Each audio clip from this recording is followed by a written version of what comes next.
Halo Sobat Potret, selamat datang di Potret, podcast trending. Cekrek-cekrek, trending.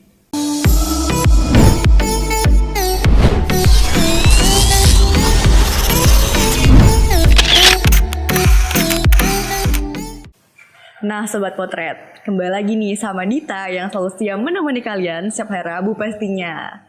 Dan kali ini Dita pastinya gak bakal sendiri dong. Masa kan gak enak tuh ngomong sendiri. Jadi Dita udah ditemenin sama bintang tamu yang luar biasa sekali. Salah satu tokoh pemuda ya nih Bang ya. Boleh dong Bang, perkenalkan diri dulu nih ke Sobat Potret di rumah. Halo Sobat Potret di rumah dan dimanapun berada. Kenalkan, saya Muhammad Tedino, Ketua KNPI Kota Batam. Makasih Mbak Dita. Nah jadi Abang Teddy ini ya, abang ya bang ya manggilnya. Boleh, masih terserah. muda nih Sobat Potret. Kalau jangan om aja ya. Oh ya jangan ya, nggak sesuai umur dong bang. Nah jadi KNPI itu adalah Ketua DPD Komite Nasional Pemuda Indonesia ya di Kota Batam pastinya. Nah bang boleh dong bang diceritain sedikit nih tentang profil abang pastinya. Sampai sekarang sudah menjadi mungkin ikonnya pemuda Kota Batam ya bang ya, Ketua KNPI loh. Saya nggak merasa gitu sih, tapi yang jelas kalau bicara profil, saya di Batam ini dimulai dari tahun 2007. Begitu tamat kuliah di PDN Bandung, lalu penempatan di Kota Batam sampai sekarang udah 14 tahun. 14 tahun. Berkarir sebagai PNS, ASN ya, di Pemko Batam, dan juga di luar itu berkegiatan di organisasi sebagai Ketua KNPI Kota Batam. Untuk organisasi sendiri nih Bang, apakah emang dari awal abangnya udah berkecimpung di organisasi atau tiba-tiba aja nih dari PDN ya Bang ditempatkan di Batam terus tiba-tiba langsung organisasi gitu Bang? Jadi kayaknya memang karakter juga ya, saya senang berkumpul, berorganisasi, membuat sesuatu yang karya atau hal-hal yang kegiatan yang positif. Jadi dari SMA itu saat aktif di Rohis dulu namanya, dan terpilih menjadi ketua OSIS di SMA 9 Pekanbaru. Lalu saat kuliah pun demikian, ketika ada pencalonan untuk menjadi senat, kalau di sana di PDN namanya Wali Kota Muda Praja, dan pemilihannya sama seperti kayak ala-ala pemilihan pilkada gitu. Voting ya, dan terpilih menjadi wali kota. Lalu di dunia kerja pun kemarin sempat bergabung di beberapa OKP, organisasi kepemudaan, lalu di KNPI dan terpilih menjadi ketua KNPI. Jadi saya pun juga menilai kayaknya memang sepertinya memang begini jalan ini. Alur hidupnya ya, Bang padahal kalau sejujurnya yang saya rasakan hanya menjalani apa yang di depan mata saja dengan baik gitu. Jengkal per jengkal gitu. Tidak mesti ada target-target yang seperti apa. Tapi memang berarti dari SMA ya Bang ya, jiwa kepemimpinan Bang Teddy ini udah ditunjukkan gitu. Ini loh jalannya gitu. Sampai sekarang menjadi istilahnya ikon pemuda Batam mungkin ya Bang ya. Nah nih Bang, terlepas dari organisasi nih Bang, terlepas dari ketua KNPI, Abang tadi katanya juga sebagai PNS ya Bang ya. Sebagai kepala bidang nih pendataan Dinas Penanaman Modal Pelayanan Terpadu Satu Pintu ya Bang ya. Iya. Saya koreksi dikit, kepala bidang perizinan pembangunan. Oh, kepala bidang perizinan ya Bang. Itu gimana sih Bang kok bisa tiba-tiba menjadi kepala bidang di umur yang masih muda gini Bang? Ya, ikon pemuda ya Bang ya. Ya alhamdulillah ya. Saya jadi kepala bidang itu bukan dari 2021 tapi dari 2013 saat masih berumur 28 tahun. Alhamdulillah dipercaya sebagai kepala bidang, dan saat itu menjabat kepala bidang termuda Kota Batam di Pemko Batam. Nah, mungkin kaitannya bagaimana nih KNPI kok bisa barengan gitu ya? Pinter-pinter bagi waktu aja. Pinter-pinter bagi waktu, pekerjaan juga kita lakukan dengan baik, tanggung jawab. Namun di luar itu, Sabtu Minggu atau di luar jam kerja kita bisa berorganisasi, berdiskusi dengan kawan-kawan pemuda, silaturahmi sana sini. Dan mungkin itu sih yang membuat kita eksis. Tapi tadi Abang bilang dari 28 tahun Bang sudah menjadi kepala bidang. Ya. Wow, luar biasa sekali Bang ya. Kok Kok bisa gitu Bang di umur yang masih sangat muda begitu bisa menjabat sebagai kepala bidang? Sama, saya juga nggak tahu kok bisa. Apakah itu ditunjuk langsung atau Ya gimana Bang? itu kan pimpinan ya, itu kan atasan yang menunjuk. Itu saya juga nggak tahu penilaiannya apa. Yang jelas bagi saya setiap amanah apapun yang diberikan tentu harus dilaksanakan dengan baik, dengan penuh rasa tanggung jawab. Ya nggak tahu penilaian mereka mungkin seperti apa sehingga saya terus seperti ini. Terus dipercaya menjadi seorang pemimpin gitu istilahnya Bang ya. Berarti Bang Teddy ini orang kepercayaan nih Sobat Potret. Nah nih Bang, kita balik lagi ke KNPI pastinya. Bang, ini kayaknya Sobat Potret di rumah masih ada yang agak ngambang nih Bang. Atau masih awam gitu mungkin Bang. Iya benar. KNPI itu ngapain sih Bang tugasnya? Atau kayak wewenangnya apa aja sih gitu. KNPI itu organisasi atau gimana Bang gitu mungkin Bang. Boleh dong Bang dijelaskan sedikit dengan detail nih Bang tentang apakah itu KNPI Bang. Baik. Saya sempat keliling juga ke sekolah-sekolah perguruan tinggi, bahkan perguruan tinggi juga nggak tahu itu KNPI. Tapi kalau ngomongin PUBG, waduh, Mobile Legend ya Bang ya, pada nyambung semua. Nah memang berat ya tugasnya menjelaskan. KNPI itu Komite Nasional Pemuda Indonesia, secara struktur dari pusat ke nasional, provinsi, wilayah sampai ke daerah. Nah, apa itu KNPI? KNPI adalah wadah berhimpunnya seluruh organisasi kepemudaan yang ada di daerah tersebut. Ada namanya HMI, Himpunan Mahasiswa Islam Indonesia, ada namanya GMNI, ada namanya IPM, IMM, ada 80-an lebih OKP di Kota Batam berhimpun dalam satu wadah namanya KNPI. Nah, inilah KNPI, tempat para OKP untuk berkomunikasi, mengeluarkan ide dan kreativitas. Untuk tugas wewenang fungsinya sendiri apakah ada gitu Bang, secara struktur gitu? Ya, yang jelas KNPI secara struktur dia itu tadi sebagai wadah berhimpun, wadah bermusyawarah, menghasilkan kegiatan-kegiatan yang kemudian berorientasi kepada pemberdayaan pemuda. Membuat kegiatan-kegiatan positif, melibatkan anak-anak muda untuk mampu terlibat dan kerjasama dalam mengerjakan sesuatu kegiatan yang positif. Kita tahu masa muda itu masa yang penuh dengan hura-hura gitu Bang ya. Ya nggak bisa, hura-hura itu pilihan sebenarnya. Maksud saya emosi kita ini cenderung pengen coba-coba. Terhadap semua hal yang ada gitu. Hura-hura itu pilihan. Sebenarnya kalau kita kasih anak-anak muda itu pilihan yang lain lagi gitu ya, tentu mungkin ada dia bisa memilih hal yang lebih baik. Masa-masa mencari jati diri. Masa-masa mencari jati diri, ya benar banget itu. Nah Bang, tadi kan yang Abang bilang tentang KNPI ini mengadakan kegiatan-kegiatan positif yang pastinya bertujuan untuk mengayomi anak muda ya Bang ya. Iya. Nah Bang, untuk di masa Abang sendiri yang pertama kali menjabat sebagai Ketua KNPI pada tahun 2019 ya Bang. Iya. Apa aja tuh Bang kegiatan-kegiatan positif yang sudah dilakukan oleh KNPI Kota Batam sendiri? Ada banyak sih ya yang kita sudah lakukan. Mungkin yang saya ingat kita juga menyentuh dari semua aspek dan lini. Dari sisi pendidikan kita pernah membuat lomba debat bahasa Inggris 3 negara, Batam, Singapura, dan Malaysia. Karena kita ingin anak-anak muda Batam ini harus pede dan mampu secara internasional bahwa dia juara dan hebat. Dari sisi keagamaan kita juga sering mendatangkan ustadz-ustadz yang cocok untuk kalangan anak muda. Kita isi tausiah, kita ajak mereka itikaf di masjid. Dari sisi ekonomi di tahun 2019 November kita adakan sertifikasi UKM anak-anak muda dan memberikan label halal serta BP POM kepada pelaku UKM anak muda tersebut. Bukankah itu tugas wewenang dari dinas? Iya, itu tugasnya dinas. Tapi apa salahnya kita menggesa itu karena kan dinas punya anggaran terbatas, berarti punya ini kuota untuk terbatas. Label KNPI ya? Iya, dan kita dorong anak-anak muda. Dengan adanya sertifikasi BP POM dan label halal MUI, itu mereka bisa expand. Mereka bisa ke luar negeri, mengekspor ke luar negeri, tidak hanya jualan di warung dan sebagainya.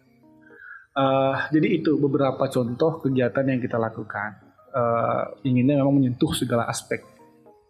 Oke Bang, tadi kita agak sedikit tertarik nih Bang dengan pernyataan Abang di mana untuk dinas sendiri dananya terbatas. Kalau boleh tahu KNPI ini sumber dana dari mana ya Bang ya?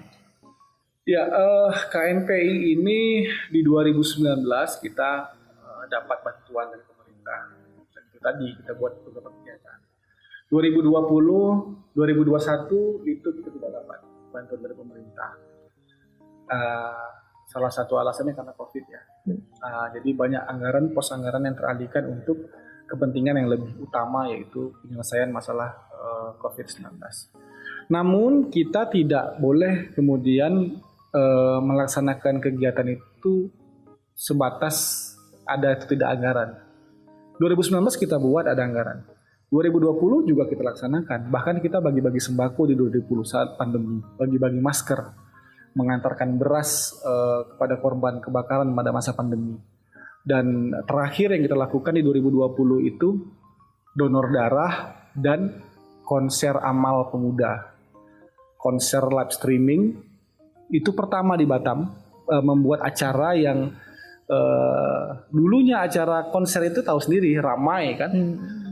Di sekitar bulan Juni pada saat puncak-puncaknya pandemi. Nah, kita konsep dengan tetap memperhatikan protokol kesehatan, ditampilkan secara virtual, kita buka open donasi dan kita belikan ke APD, alat pelindung diri untuk tenaga kesehatan. 2020 kaitannya tadi tidak ada anggaran. Artinya apa? Pemuda tidak boleh berharap dan bergantung kepada anggaran. Benar sekali. Emang pemimpinnya dapat banget ya Bang Teddy ini Sobat Potret. Berarti untuk dari 2020 sampai 2021 semua dana dari KNPI adalah dana pribadi dari anggota ya Bang ya? Dibilang pribadi ada ya mungkin ya, patungan, sumbangan, tapi juga kita menjalin kerjasama. Kita menjalin kerjasama dengan pihak-pihak ya, kayak kemarin konser amal itu kami laksanakan, kita menggandeng kawan-kawan musisi nggak dibayar, kita menggandeng vendor-vendor sound system, lighting tidak dibayar. Karena mereka kita ajak duduk, kita ceritakan masalah, ayo kita berbuat sama-sama. Komunikasi. Benar-benar. Nah, kita sampaikan niat kita apa, kita tidak cari keuntungan di sini, ini sosial. Maka insya Allah semuanya akan support kita. Trust, kita bangun trust. Benar. Berarti intinya selain kepemudaan juga ada kemanusiaannya ya Bang ya? Iya.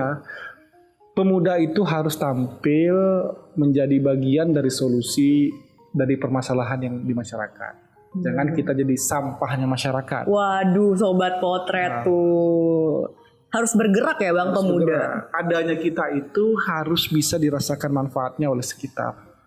Jangan sampai kita berada di situ tapi orang nggak merasakan ada apa-apa, bahkan merugikan. Berarti intinya apa yang kita berikan untuk orang lain ya Bang ya, kegunaan kita untuk orang lain gitu Bang. Betul. Insya Allah itu akan kembali kepada diri kita. Benar-benar. Dan juga tuh hari Kamis ya Bang, 28 Januari 2021 tuh KNPI baru saja meresmikan ya Bang, ambulans ya yang diresmikan oleh Bapak Ustadz Abdul Somad loh Sobat Potret. Waduh, luar biasa banget ya Bapak UAS kesini cuma buat KNPI jangan-jangan nih Bang. Ya Alhamdulillah, saat itu 28 Januari Tuan Guru Ustadz Abdul Somad memang dalam rangkaian safari dakwah di Batam. Nah kebetulan juga dari KNPI kita meluncing ya mirip ambulan, tapi saya kami menamai mobil tersebut MLK. Mobil layanan kemanusiaan. Mobil layanan kemanusiaan. Bukan ambulan. Kalau ambulan hanya mengantar orang sakit. Benar. Mobil jenazah hanya mengantar orang meninggal. Tapi kalau mobil layanan kemanusiaan, dia bisa antar orang sakit, antar orang meninggal, ngantar bantuan saat bencana, ngantar beras untuk anak yatim. Kemanfaatannya lebih luas. Jadi betul-betul kita ingin hadirkan mobil ini gratis, ya gratis, tidak dipungut bayaran. Siapapun masyarakat yang mau pakai, yang mau pinjam silakan, dan tidak terbatas ada satu agama tertentu, umum, bebas siapapun bisa pakai. Gitu. Berarti istilahnya mobil kemanusiaan ini adalah hadiah gitu dari KNPI untuk masyarakat, benar begitu Bang? Ya bisa dibilang hadiah, bisa dibilang sebenarnya ini kewajiban kita. Kita kita memberi, kita membantu itu kan kewajiban sesama ya. Nah, kita juga kan ingin bagaimana kehadiran kita ini terasa manfaat. Jangan lagi ada image pemuda itu pandainya bikin proposal, minta duit sana, Wah, nggak bikin gitu dong. acara-acara Anak Batak party nggak gitu ya, gitu Bang, ya. Nggak gitu. Kita harus kita tunjukkan dulu. Kalau kita sudah berbuat, lalu kita akan datang orang, butuh bantuan apa yang bisa kami bantu gitu. Itu pasti otomatis. Nah, itu tadi ngebangun trust, kepercayaan. Nah berarti kalau misalnya masyarakat Batam nih yang lagi nonton ini Sobat Potret di rumah nih, misalnya ingin menggunakan gitu Bang, gimana Bang caranya Bang? Oh iya, ada layanan nomor telepon yang bisa dipakai, yang dihubungi untuk nanti 24 jam kita standby jemput. Itu Sobat Potret di rumah boleh menghubunginya tuh kemana nih Bang? Boleh sekalian dipromosikan nih Bang di sini Bang? Iya, boleh sebentar. Saya lihat dulu ya nomornya. Berarti itu untuk semua lapisan masyarakat ya pastinya Semua Bang? untuk lapisan masyarakat. Sobat Potret, nggak pandang umur, nggak pandang usia, nggak pandang latar belakang pendidikan, semuanya boleh pakai ya Bang ya? Iya, semuanya boleh pakai. Dan alhamdulillah seminggu berjalan itu sudah dipakai untuk 1 kali ngantar beras ke Pulau Galang kepada anak yatim dan 2 kali mengantar jenazah dari rumah duka ke pemakaman.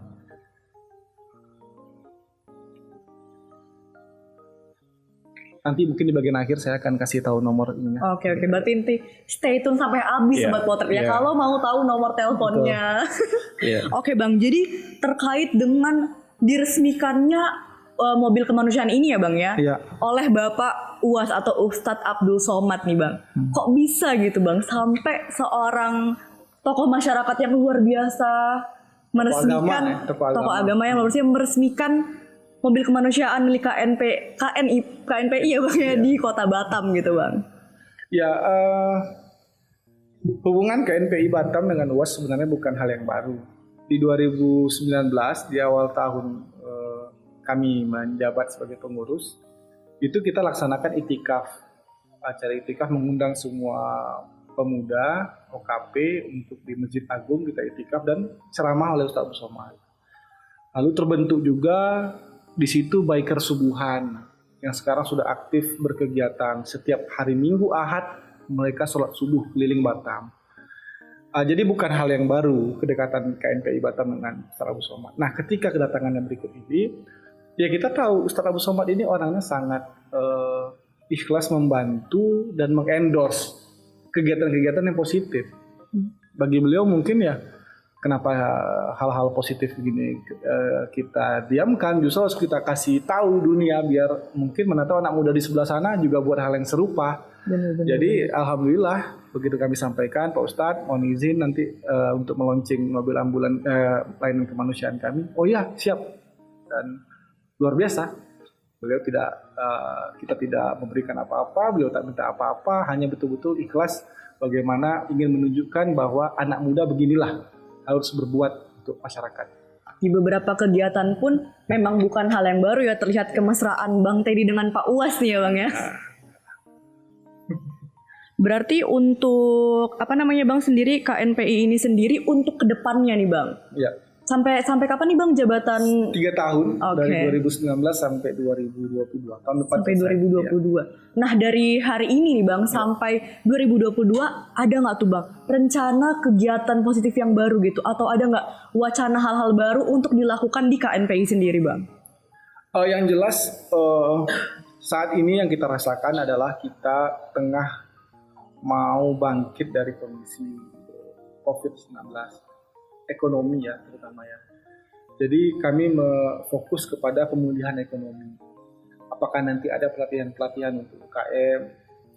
Apakah ada nanti pelatihan untuk anak muda ini terkait dengan digital marketing ya, sehingga bisa membuat usaha-usaha digital ya, startup ini bisa saja kan. Dan itu kan dirasa sangat kuat saat badai COVID-19 menghantam kita. Para pelaku UKM dan bisnis-bisnis online itu justru yang kokoh, yang kuat. Nah itu yang perlu distimulus untuk anak muda. Saat ini yang terpikir sama saya itu. Namun kita sambil berjalan, kita melihat situasi dan kondisi. Apa yang dibutuhkan? Kita kan nggak tahu ada hal apa yang nanti kemudian terjadi. Mungkin itu duluan yang diprioritaskan.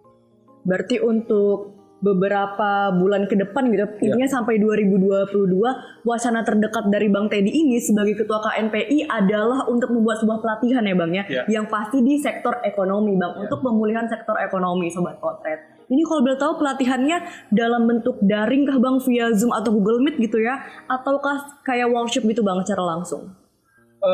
Efisiensi workshop langsung ya, tetap langsung, tapi tinggal diatur di protokol kesehatan lebih jelas. Itu sudah kita mulai kemarin 28 Oktober dan kita datangkan narasumber yang pakar di bidang digital marketing. Kita undang beberapa pengusaha muda, anak muda, dan para organisasi kemudaan. Di situ dijelaskan, dipaparkan, dan diuraikan seperti apa kalau kita ingin memulai langkah menjadi bisnis digital marketing. Ya artinya kita sudah memulai, tinggal kita mengisi. Untuk pesertanya sendiri apakah ini boleh umum Bang atau pemuda? Umum. Berarti semua kalangan masyarakat boleh mengikuti ya Bang ya. Tuh Sobat Potret yang mau ikut pelatihan boleh nih sama KNPI ya Bang ya. Oke nih Bang, kita kayaknya sudah mencapai di penghujung acara nih Bang. Tadi katanya Bang tadi nggak kerasa ya Bang. Bang, tadi katanya Bang Teddy ini mau ngasih info soal nomor telepon. Oh iya. Udah ketemu belum nih Bang? Sudah ketemu. Sudah ketemu ya. Boleh tuh Bang juga, dipromosikan. Ya. Jadi bagi masyarakat Kota Batam yang ingin mendapatkan layanan mobil kemanusiaan free, tidak ada biaya yang dipungut, itu silahkan menghubungi call center 0812 2174 1986. Saya ulangi ya. 0812 2174 1986. Nah, ini silakan dihubungi, nanti ada petugas yang akan menjawab dan akan langsung untuk turun membantu apa kendala atau permasalahan di lapangan. Tuh Sobat Potret, intinya tuh dari KNPI itu adalah untuk masyarakat ya Bang ya, organisasi kepemudaan yang sangat luar biasa sekali. Berkhidmat untuk masyarakat. Benar sekali Bang. Gimana Sobat Potret? Asik banget ya ngobrol sama Bang Teddy ini, kepemimpinannya tuh dapet banget ya Bang ya, jiwa-jiwa kepemimpinannya. Ngobrol kurang asik kalau nggak ada kopinya. Waduh, kakak ya. Nah nih Bang, sebagai closing statement nih Bang, boleh dong Bang. Abang yang dari awal memang sudah terlihat banget nih jiwa kepemimpinannya, boleh dong Bang kasih tips dan trik ataupun boleh motivasi kepada Sobat Potret di rumah agar giat menjadi pemuda yang bermanfaat bagi masyarakat Bang. Iya, kawan-kawan semua, kita jangan larut ya. Kita jangan larut dengan kondisi yang ada sekarang. Paksakan diri kita untuk terus berkegiatan yang positif. Karena kalau kita tidak paksakan diri kita secara nggak sadar akan diambil oleh hal-hal negatif. Kemudian, tak usah kita berangan-angan panjang terlalu jauh. Tapi apa yang di depan mata, apa yang menjadi tugas kita sekarang, lakukan dengan baik saja itu. Insya Allah kita akan ketemu kesuksesan yang akan kita dapati. Jadi jalani saja apa yang ada di depan mata dengan baik, dengan penuh tanggung jawab. Insya Allah Tuhan pasti menolong kita. Intinya adalah jalani apa yang di depan mata dengan sepenuh hati ya Bang ya. Tuh Sobat Potret, diinget tuh kata-kata pesan dari Bang Teddy. Oke Sobat Potret, jangan lupa saksikan terus episode Potret berikutnya. Jangan lupa like, komen, dan subscribe pastinya. Sampai jumpa lagi. Terima kasih.